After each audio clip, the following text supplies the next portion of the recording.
जय श्री कृष्णा। अरुण शर्मा की तरफ से आप सभी को श्री राधे राधे।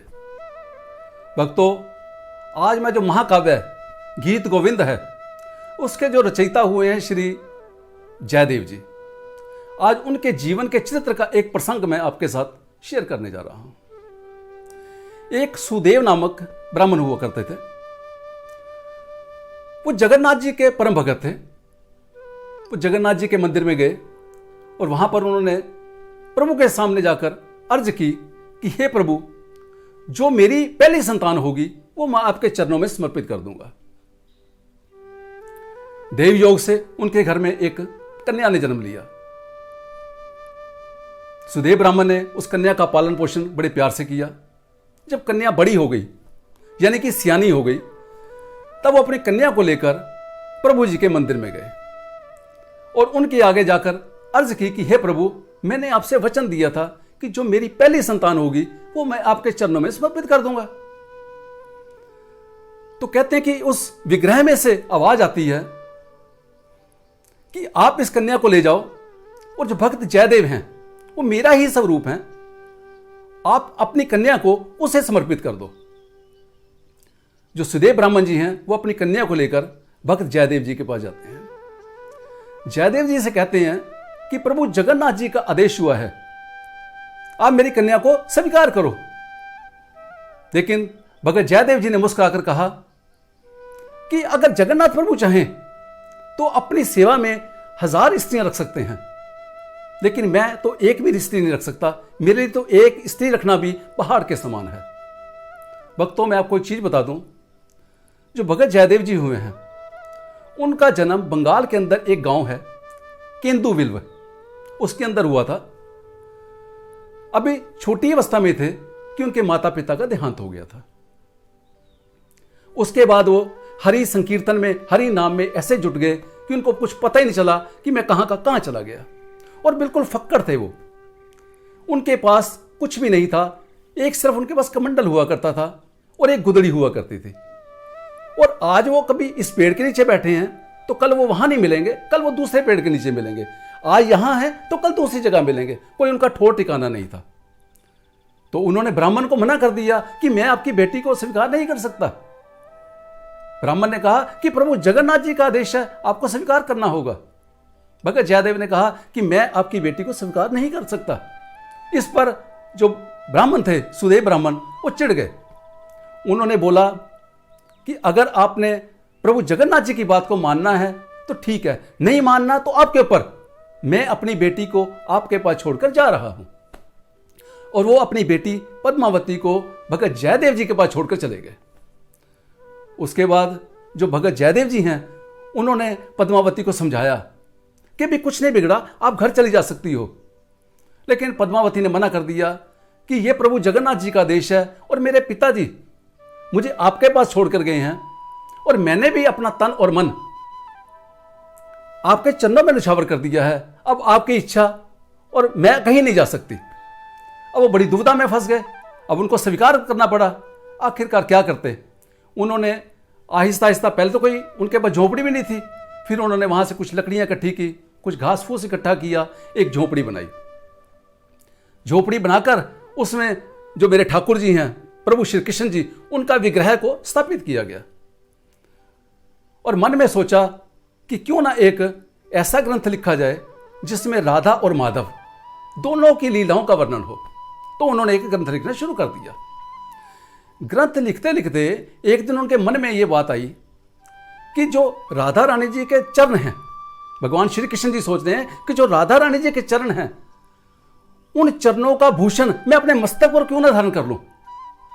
अब ऐसा मन में तो आ गया, लेकिन लिखा ना जाए। वो शब्द मुंह में निकले ही ना कि जो उनके दिमाग में थे। काफी समय हो गया, सुबह से सोचते सोचते उनकी जो पत्नी है पद्मा ने, उन्होंने बोला कि आप जाके स्नान वगैरह करो, ठाकुर जी को भोग वगैरह लगाओ, उसके बाद आराम से सोचना। वो अपनी पत्नी की बात मानकर नहाने चले गए। नहा धो के आए, पूजा पाठ किया। लेकिन जिस समय गीत गोविंद का ग्रंथ खोला गया तो उसमें शब्द लिखे हुए थे।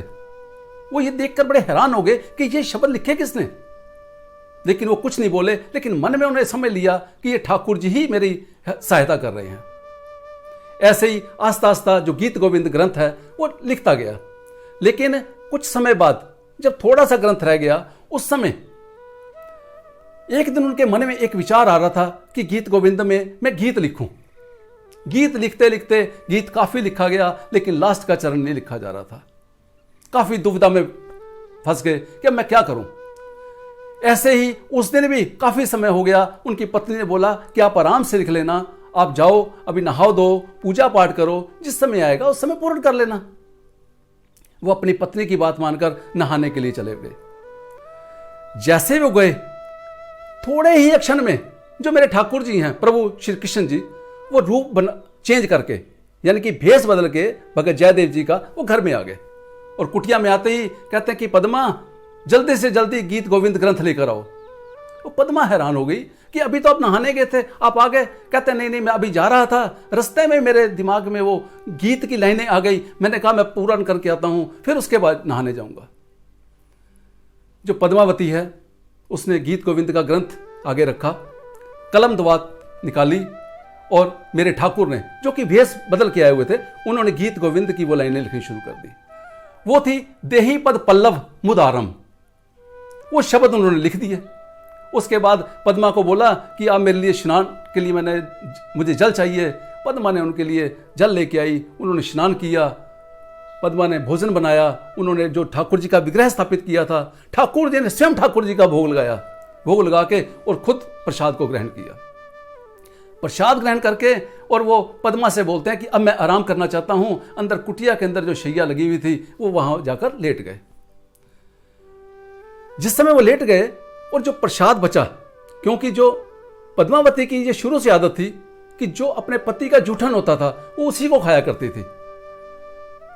जो पत्तल आई तो पत्तल में से पद्मावती ने खाना शुरू कर दिया। अचानक ही उसी समय जो भगत जयदेव जी हैं वो आ गए। वो देख के हैरान हो गए कि पद्मा ये क्या कर रही हो, आज आपने खुद ही खाना बनाया, ठाकुर जी को भोग लगाया और खुद खाना शुरू कर लिया बिना मुझे खिलाए।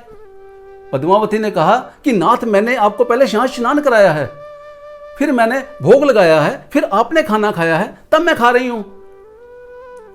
भगत जयदेव जी कहते हैं मुझे बताओ तो सही, मैं तो अभी आ रहा हूं। वो कहती है कि पहले आके आपने गीत गोविंद को पूर्ण किया है। जो भगत जयदेव जी हैं वो अपनी पत्नी से बोले कि मुझे गीत गोविंद तो दिखाओ पहले। जिस समय जाकर उन्होंने गीत गोविंद को देखा तो गीत गोविंद जो शब्द उनके दिमाग में थे, देही पद पल्लव मुदारम, जो शब्द थे वो पूर्ण हो चुके थे। वो उसी समय हैरान हो गए कि ये शब्द किसने लिखे हैं। और वो अपनी पत्नी को बोलते हैं कि वो कहाँ है जहां तू कह रही है कि मैं अलग पर हूं, मुझे बताओ तो सही। अंदर जाकर देखा तो अंदर कोई नहीं था। जैसे ही वो बाहर आए, उन्होंने जल्दी से अपनी पत्नी के हाथ से पत्तल छीन ली और कहा पद्मा ये प्रसाद मुझे दे दो। उसकी पत्नी कहती है कि आप हे नाथ, ये क्या कर रहे हो, ये प्रसाद मेरा जूठन है। लेकिन जो भगत जयदेव जी हैं वो कहते हैं तेरा जूठन नहीं है, ये मेरे ठाकुर जी का जूठन है। और वो अपनी पत्नी के हाथों को बार बार चूमने लग जाते हैं कि पद्मा, तूने कौन सा पुण्य किया था कि जो ठाकुर जी को तूने आज स्नान कराया, ठाकुर जी को भोग लगाया और ठाकुर जी का जूठन खा रही है। हे नाथ, वो जोर जोर से रोने लग गए, ऊपर हाथ जोड़ के और रोते हैं। कहते हैं कि हे प्रभु, हे लीलाधारी, हे गोकुल रतन, हे सांवरिया, मेरे से क्या अपराध हो गया, मुझ जैसे किंकर अपराधी को आपने क्यों छोड़ दिया, मेरे से क्या अनर्थ हो गया था जो मेरी पत्नी के अपने सारे के सारे मनोरथ सफल कर दिए और मुझ अभागे को छोड़ दिया। ये कहते कहते वो रोने लग गए। और उसके बाद उन्होंने गीत गोविंद जो ग्रंथ था उसको शीघ्रता से पूर्ण किया और पूर्ण करके दोनों पति और पत्नी वृंदावन धाम में आ गए। वहां पर हरि चर्चा करने लगे। जिस समय उनकी अवस्था काफी वृद्ध सी हो गई, उस समय वो वापस बंगाल के अंदर जो गांव है केंदु बिल्व, वहां पर चले गए। केंदु बिल्व में आज भी माघ संक्रांति वाले दिन एक मेला लगता है जहां पर लाखों लोग उनकी जो मंदिर समाधि है वहां पर एकत्रित होते हैं।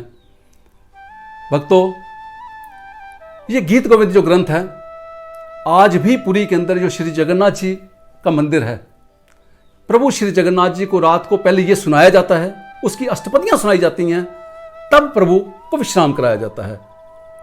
ये रोज की वहां की एक नित्य क्रिया है। भक्तों, आपको ये आज की कथा कैसी लगी? अच्छी लगी तो प्लीज़ इसको लाइक कीजिए, शेयर कीजिए और चैनल को सब्सक्राइब कीजिए।